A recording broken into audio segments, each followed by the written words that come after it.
صاحب آسٹریا سے پوچھتے ہیں اگر مسجد پیدل چلنے پر 20 منٹ کی مسافت ہو اور سائیکل پر 5 منٹ میں پہنچا جا سکتا ہے تو کیا مسجد جا کر جماعت سے نماز پڑھنا ضروری ہوگا؟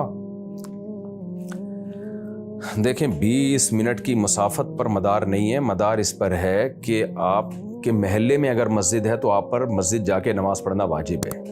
اور محلے کا مطلب کیا ہے؟ یعنی آسان سے اس کی کیلکولیشن یوں کی جا سکتی ہے کہ اگر خاموشی ہو اور بغیر اسپیکر کے مسجد کا مؤذن مسجد کی چھت پہ یا مینار پہ کھڑے ہو کر اذان دے تو آپ کے گھر تک اذان کی آواز پہنچتی ہے کہ نہیں پہنچتی؟ یعنی ٹریفک کا شور بھی نہ ہو، خاموشی۔ فجر کی اذان میں ایسا ہوتا ہے، اگر مسجد کا مؤذن مسجد کی چھت پہ کھڑا ہو کر اذان دے فجر کی اذان وداؤٹ اسپیکر تو آپ کے گھر تک آواز پہنچ رہی ہے کہ نہیں پہنچ رہی؟ پہنچ رہی ہے تو اس کا مطلب آپ کا گھر مسجد کی حدود میں آتا ہے، تو پھر آپ پر مسجد کی نماز سے جماعت پڑھنا واجب ہے۔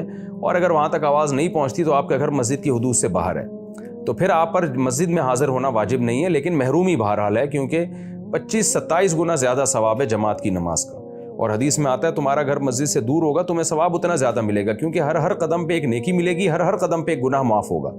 تو اس لیے 20 منٹ کی اگر واکنگ پر ہے تو آپ چلے جائیں، اس بہانے آپ کا ویٹ کنٹرول میں آ جائے گا۔ اور ویسے بھی دیکھیں غیر مسلم ممالک میں اگر مسلمان مسجدوں کو آباد نہیں کریں گے تو وہاں تو مسجدیں ویران ہو جائیں گی، وہاں تو مسجدیں بہت تھوڑی ہوتی ہیں۔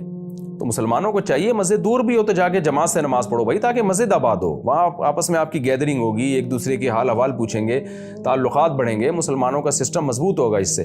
تو اس لیے جائز ناجائز کی بحث میں پڑے بغیر 20 منٹ کی واک پر آپ کو چاہیے کہ آپ چلے جایا کریں۔ ویسے بھی سائیکل پہ جب 5 منٹ لگ رہے ہیں تو پھر 5 منٹ میں پہنچ جائیں آپ، تو اس لیے آپ کو چاہیے کہ آپ چلے جایا کریں۔